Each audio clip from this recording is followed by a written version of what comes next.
Hey guys, welcome to my channel. My name is Charity. If you have been here before, welcome back.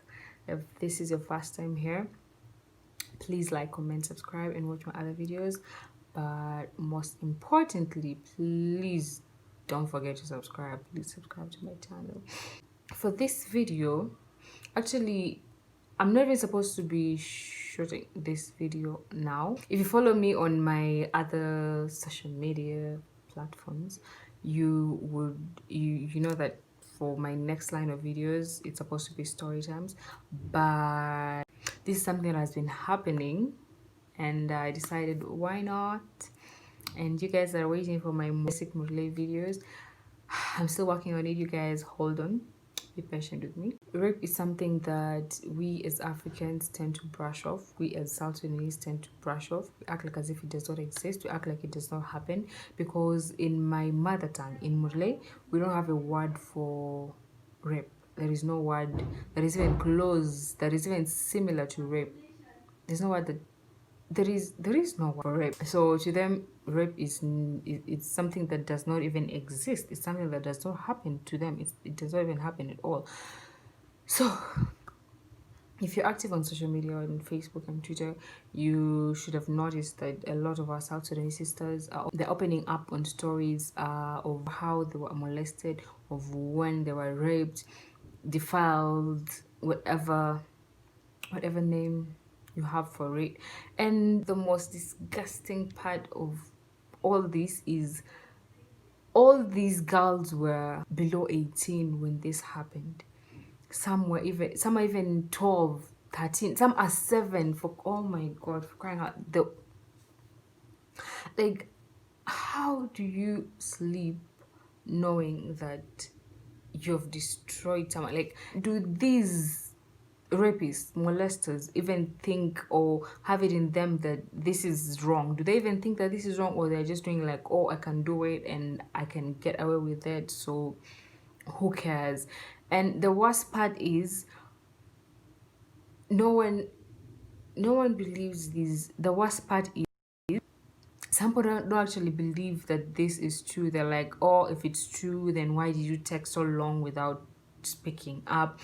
Or why didn't you report them? Why did you let it take so long? Like, the worst part about rape is the fact that it's women that are always like, society always finds a way to blame women for being raped. I don't know how people reason. Like, how do you blame someone for being raped?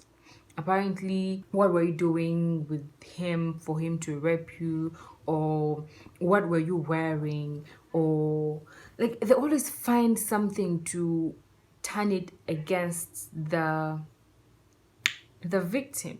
And in a society like this, why would I be comfortable opening up about something that happened to me? And the worst part is it's females themselves are the ones bringing other females down. If you're my friend and someone opens up about their rape story and you say, oh, she's lying, or I don't believe her, or what was she doing, or you just laugh, trust me, you're not my friend.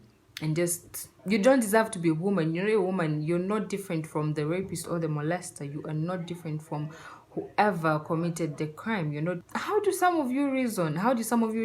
Like, someone opens up about the story like, she's a big girl, what was she doing for her to be raped? Or what was she doing drinking for her to be raped? How does what I'm wearing justify? If you're rotten, you're rotten. Okay, if you're a rotten human, you're a rotten human. Don't blame it on, oh, what was she wearing, or what was she doing in that place. Okay, let's leave people that are wrong for wearing what they're wearing or all that. How are we going to justify men that rape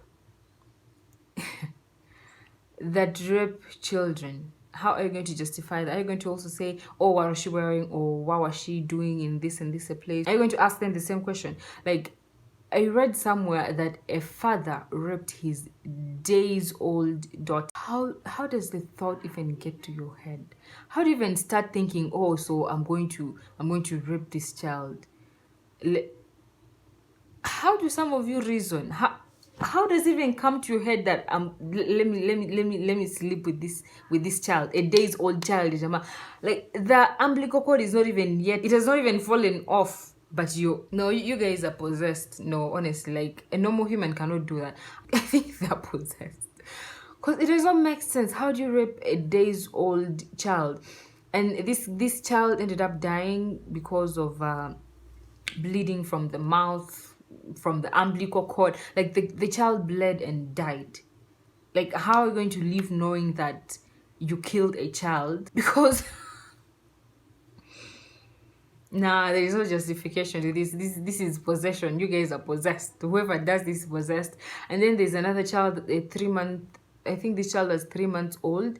He raped a 3 month old child. This guy raped a 3 months old child. There's another one that was 7 years old. The girl was raped on her way to the shop. Like, if you follow these stories, oh my god, it's sad. It's really, really sad.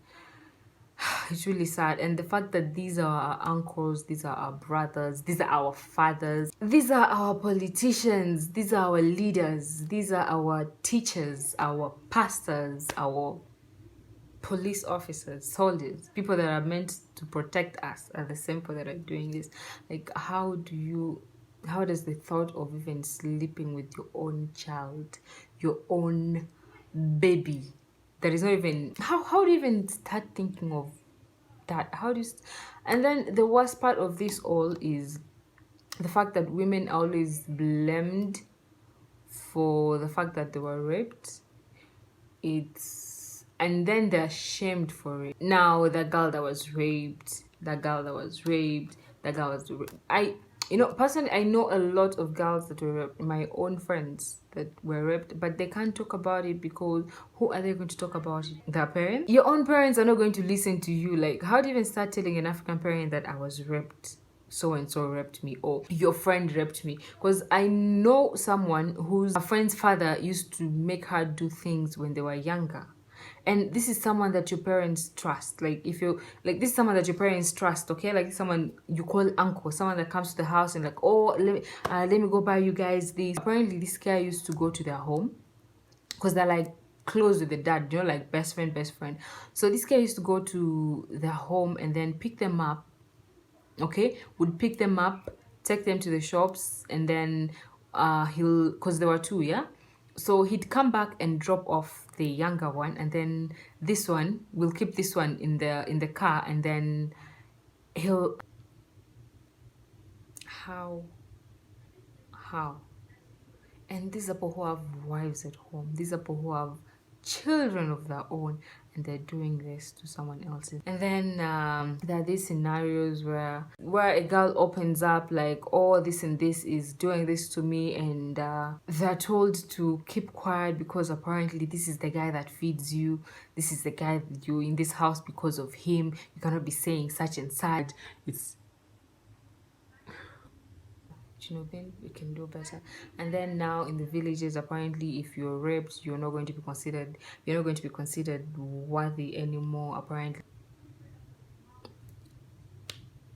we need to do better as human beings, okay? Like, it's not even about the rapist alone. If you're going to keep quiet about a rapist, if you're going to support a rapist and act like as if what they did is not right, then there's no difference between you and that person. If you're going to laugh at someone raped, then there is no difference between you and the person who committed the crime. If you're going to keep quiet about it, if you're going to shame the person that was raped, then there is no difference between you and the person who committed the crime.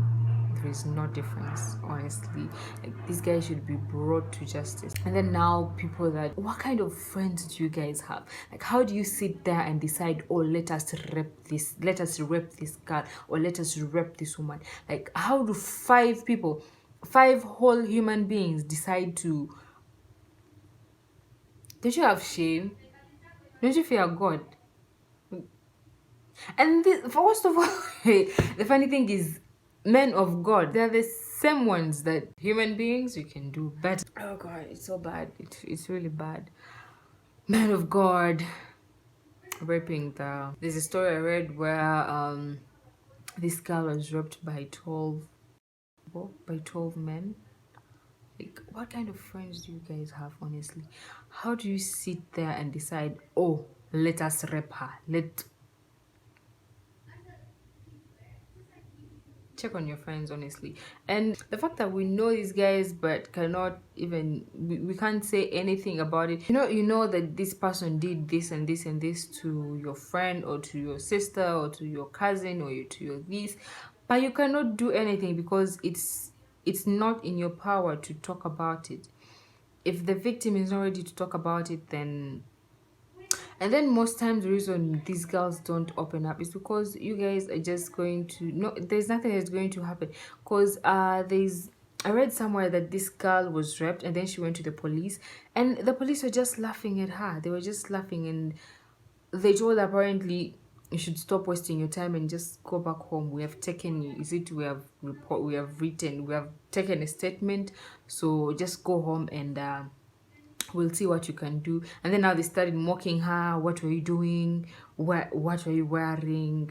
How do you know this guy? The police that is supposed to protect you is the same police that is. And the fact that after all these girls have opened up and all these, everyone is quiet and acting like as if they're not seeing what is going on. It's just because it's your brother or your cousin or your uncle or even your father, you're acting like as if it does not happen. For my sisters, even though nothing is going to be done about it, at least opening up about it is it's something. I'm going to leave a link to this that you can join and talk about your story without being judged, without being asked what were you doing or where were you or what were you wearing or how did you allow it, or it's your fault that you were raped, it's my fault that I was raped. But anyway, at the end of the day, you should take care of yourself. Do not be too trusting. Do not, if if fathers can rape their own daughters, if uncles can rape their own nieces, if cousins rape fellow cousins, then no place is safe. Just take care of yourself and don't keep quiet about it. Talk about it. Talk about it to someone, because the more you keep it, the more damage it does to you and your mental health and all that. So talk to someone, get someone you can talk to about your story. If you cannot share it, I'm going to leave a link to a group where you can talk about your story, where you get all the love and all the support you need. And it doesn't matter when it happened. It might have been 20 years ago, 30 years ago, but it happened. And talking about it will help you. And also, attempted rape is rape. If he attempted to, even though it was not successful, it is still rape, and you should call them out. And if they're threatening you, then African parents are not that supportive, but there's always someone that is ready to listen. So just talk to that person, and yeah, all will be well. And thank you guys for sharing your stories. Thank you guys for being so strong. And to you rapists, if you know a rapist and you're keeping quiet about it, you're not different from that rapist. No, even though he's your brother or your cousin or your best friend or whatever, you're no much better than that person. You're all pigs. Anyway, thank you guys for watching my video, and please subscribe while you wait for my next video.